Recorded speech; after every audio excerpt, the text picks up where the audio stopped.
Fitzgerald Kennedy, do solemnly swear I, John Fitzgerald Kennedy, do solemnly swear that you will faithfully execute the office of President of the United States that I will faithfully execute the office of President of the United States and will, to the best of your ability, and will, to the best of my ability, preserve, protect, and defend the Constitution of the United States. preserve, protect, and defend the Constitution of the United States.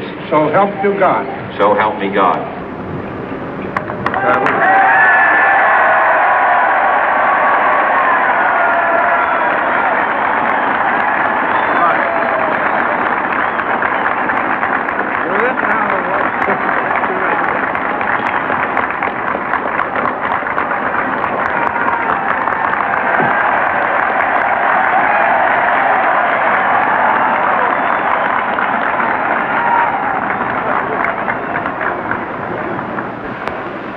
Vice President Johnson, Mr. Speaker, Mr. Chief Justice, President Eisenhower, Vice President Nixon, President Truman, Reverend clergy, fellow citizens.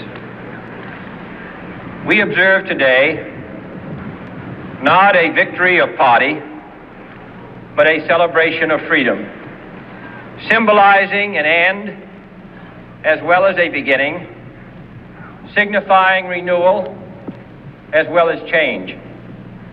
For I have sworn before you and Almighty God the same solemn oath our forebears prescribed nearly a century and 3/4 ago. The world is very different now, for man holds in his mortal hands the power to abolish all forms of human poverty and all forms of human life. And yet the same revolutionary beliefs for which our forebears fought are still at issue around the globe. The belief that the rights of man come not from the generosity of the state, but from the hand of God. We dare not forget today that we are the heirs of that first revolution. Let the word go forth from this time and place to friend and foe alike that the torch has been passed to a new generation of Americans born in this century, tempered by war, disciplined by a hard and bitter peace, proud of our ancient heritage, and unwilling to witness or permit the slow undoing of those human rights to which this nation has always been committed and to which we are committed today at home and around the world.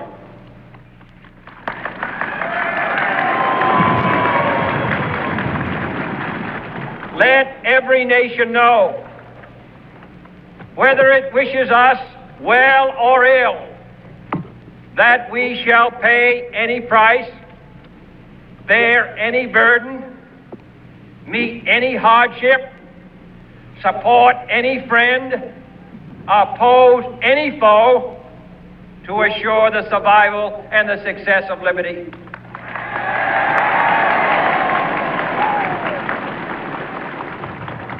This much we pledge and more.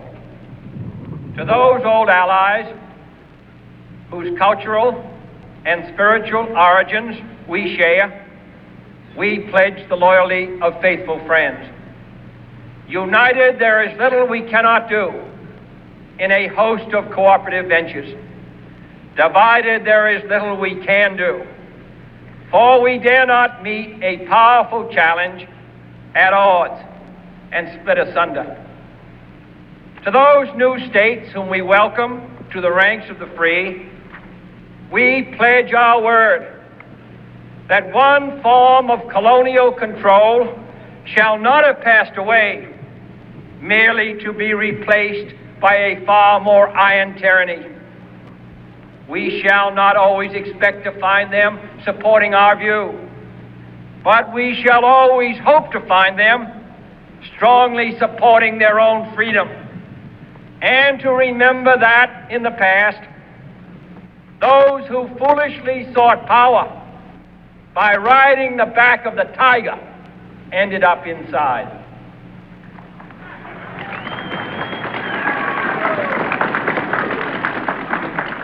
To those people in the huts and villages of half the globe struggling to break the bonds of mass misery, we pledge our best efforts to help them help themselves for whatever period is required, not because the communists may be doing it, not because we seek their votes, but because it is right.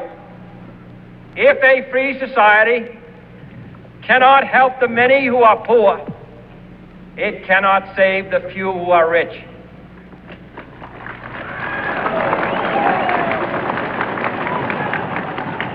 To our sister republics south of our border, we offer a special pledge to convert our good words into good deeds, in a new alliance for progress, to assist free men and free governments in casting off the chains of poverty. But this peaceful revolution of hope cannot become the prey of hostile powers. Let all our neighbors know that we shall join with them to oppose aggression or subversion anywhere in the Americas. And let every other power know that this hemisphere intends to remain the master of its own house.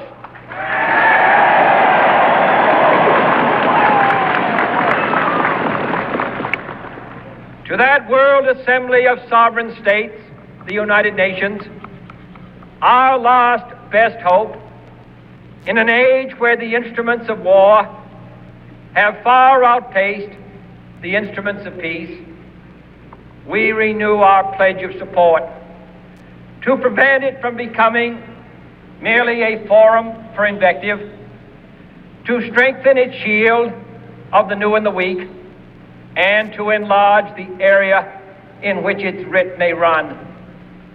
Finally, to those nations who would make themselves our adversary, we offer not a pledge, but a request that both sides begin anew the quest for peace.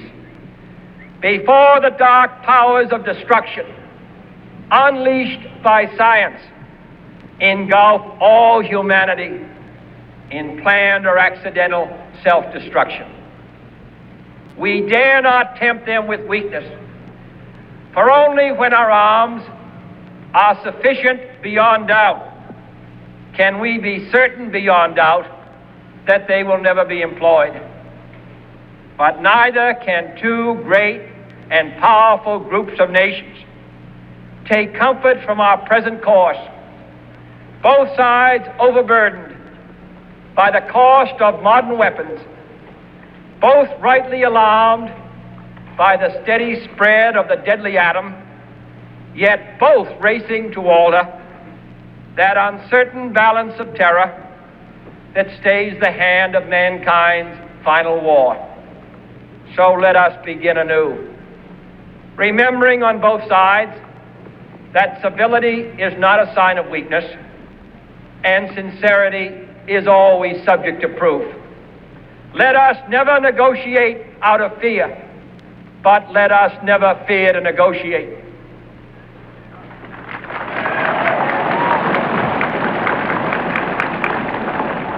Let both sides explore what problems unite us, instead of belaboring those problems which divide us. Let both sides, for the first time, formulate serious and precise proposals for the inspection and control of arms, and bring the absolute power to destroy other nations under the absolute control of all nations.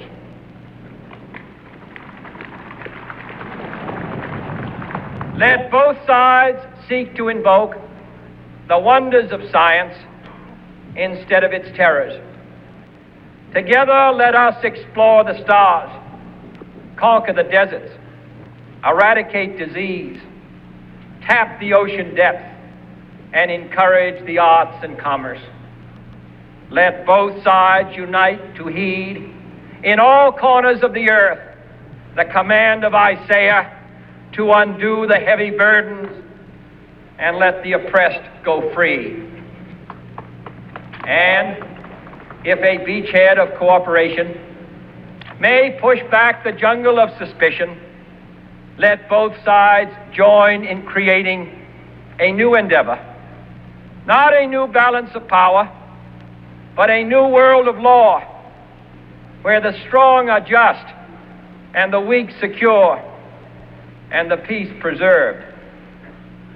All this will not be finished in the first 100 days, nor will it be finished in the first 1,000 days, nor in the life of this administration, nor even perhaps in our lifetime on this planet. But let us begin.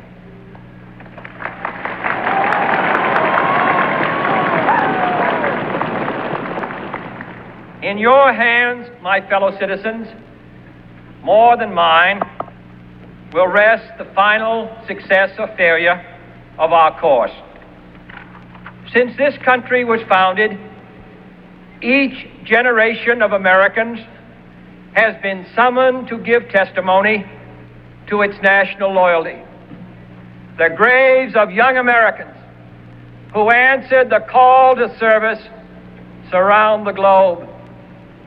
Now the trumpet summons us again, not as a call to bear arms, though arms we need, not as a call to battle, though in battle we are, but a call to bear the burden of a long twilight struggle, year in and year out, rejoicing in hope, patient in tribulation, a struggle against the common enemies of man, tyranny, poverty, disease, and war itself. Can we forge against these enemies a grand and global alliance,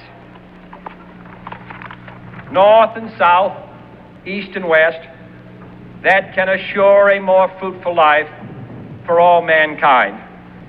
Will you join in that historic effort?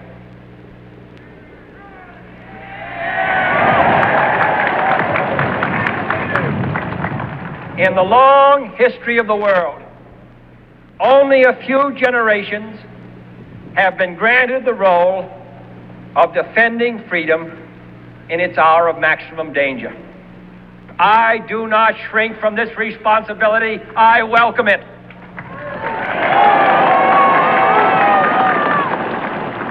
I do not believe that any of us would exchange places with any other people or any other generation. The energy, the faith, the devotion which we bring to this endeavor will light our country and all who serve it. And the glow from that fire can truly light the world. And so, my fellow Americans, ask not what your country can do for you. Ask what you can do for your country.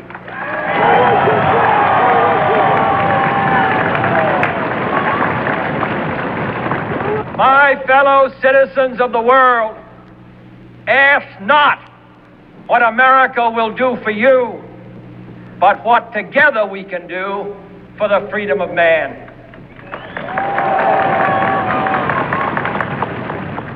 Finally, whether you are citizens of America or citizens of the world, ask of us here the same high standards of strength and sacrifice which we ask of you.